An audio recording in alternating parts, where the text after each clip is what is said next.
તમારા પગના તળિયા ખૂબ બળે છે અને એ પણ કારણ વગરના.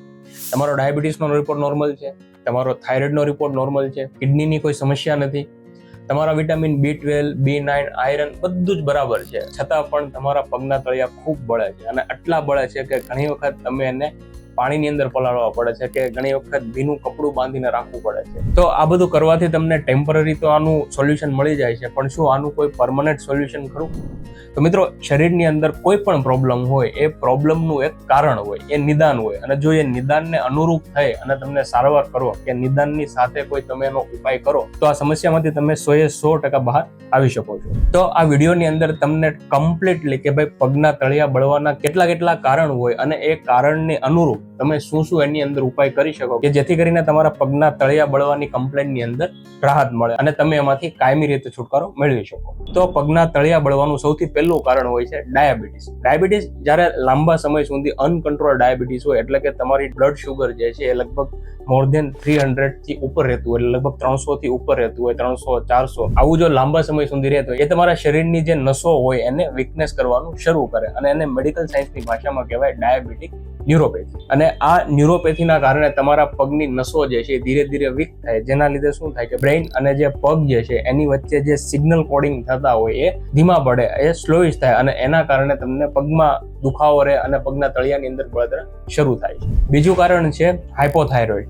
હાઇપોથાઇરોઇડિઝમના કારણે જે સ્લો મેટાબોલિઝમ હોય, એ સ્લો મેટાબોલિઝમ અને વીક એનર્જીના કારણે જે તમારું પેરિફેરલ નર્વસ સિસ્ટમ જે છે કે જે તમારા પગથી લઈ અને બ્રેઇન સુધીનો જે કનેક્શન હોય છે, જે નર્વ્સનો કનેક્શન હોય છે, એ નર્વ કનેક્શનમાં વીકનેસ આવે છે અને વીકનેસના કારણે તમારા પગના તળિયા બળતા હોય છે. ત્રીજું કારણ છે કિડની ડિઝીઝ. જ્યારે તમારી કિડની પ્રોપર રીતે જે છે યુરિનનું ગાળણ નથી કરતી, એટલે તમારા લોહીની અંદર પાણીનો ભાગ વધે છે કે જેને અમારી ભાષામાં કહેવાય યુરિન રિટેન્શન. આ યુરિન રિટેન્શન જે છે કે જે ફ્લુઇડ જે છે એ ગ્રેવિટીના કારણે પગની અંદર નીચે ઉતરે છે અને પગમાં સોજા કરે છે.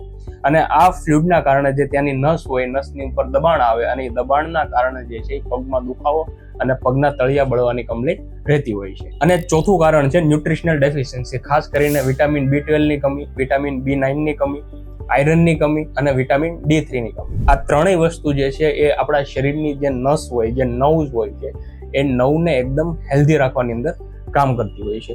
અને જ્યારે આની ઉણપ હોય, જ્યારે આ ડેફિશિયન્સી હોય, ત્યારે તમારી પેરિફેરલ નર્વ એટલે કે પગની નર્વ જે છે એ ડીમાઇલિનેશન એટલે કે વીકનેસ થવાના કારણે પગના તળિયા જે છે બનતા હોય છે. પગના તળિયા બનવાના લગભગ 30% કેસમાં જ માત્ર આ 4માંથી કોઈ એક કારણ હોય છે અને બાકીના 70%ની અંદર એવું હોય છે કે આ બધી વસ્તુ નોર્મલ છે, છતાં પણ પગના તળિયા બળે છે. તો એનું એકમાત્ર કારણ છે તમારી તજા ગરમી. કોઈ એને કોઠા ગરમી કહેતું હોય, કોઈ એને લોહીની ગરમી કહેતું હોય, અથવા તો કોઈ એને પિત્ત અથવા વાયુની તકલીફ પણ કહેતું હોય છે. અને જ્યારે તમારી આ તજા ગરમીના કારણે જો પગના તળિયા બળતા હોય, આવા કેસની અંદર તમે ગમે તેટલા રિપોર્ટ કરાવી દો, બધા રિપોર્ટ નોર્મલ આવશે. તમે ગમે તેટલી દવા લઈ લેશો, એ દવાથી પણ ટેમ્પરરી તો સોલ્યુશન મળશે, પણ એનું કોઈ કાયમી સોલ્યુશન નહીં મળે.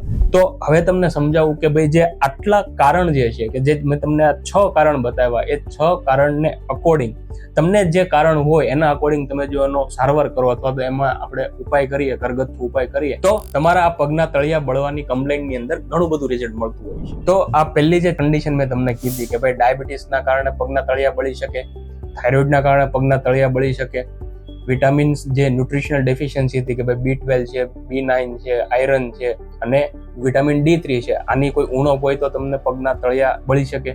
તો આ 4 કન્ડિશનમાં તમારે એક મેડિકલ ટ્રીટમેન્ટની જરૂર પડતી હોય છે કે જે ભાઈ તમે ડૉક્ટર પાસે જાઓ અને એના અકોર્ડિંગ તમને એની સારવાર કરતા હોય છે. પણ જે મેજોરિટી ઓફ કેસની અંદર હોય છે, લગભગ 70% કેસની અંદર હોય છે કે જે તજા ગરમી, અને તજા ગરમીના કારણે જે પગમાં તળિયા બળે છે, તો એનો ઉપાય તમને હું આપું. પહેલો ઉપાય છે કે તમારે તજા ગરમીને ઓછી કરવા માટે રોજે તમારે રાત્રે 1 ચમચી જેટલા ત્રિફલા પાવડરને લેવાનું શરૂ કરવાનું છે. આ ત્રિફલા પાવડર જે છે તમારા પિત્ત અને વાયુની શાંતિ કરશે, જેથી કારણે તમને ધીરે ધીરે તજા ગરમીની અંદર ફાયદો થશે. આ નથી કરી શકતા તો બીજું છે, રોજે તમારે 1 થી 2 આમળાના જ્યુસ લેવાનું છે, અથવા તો રોજે 8 થી 10 કાળી દ્રાક્ષને પલાળવાની છે અને એમાં સાથે થોડીક વરિયાળી એડ કરવાની છે.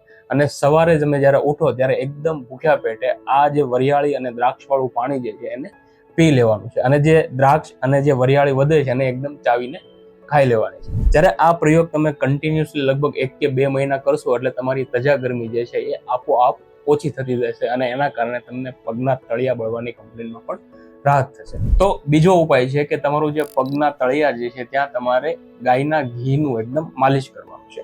આ ગાયનું ઘી જે છે પગના તળિયાથી એબ્ઝોર્બ થઈ અને ત્યાંની પગના તળિયાની જે નર્વ્સ હોય છે એ નર્વને એકદમ નરિશિંગ આપે છે.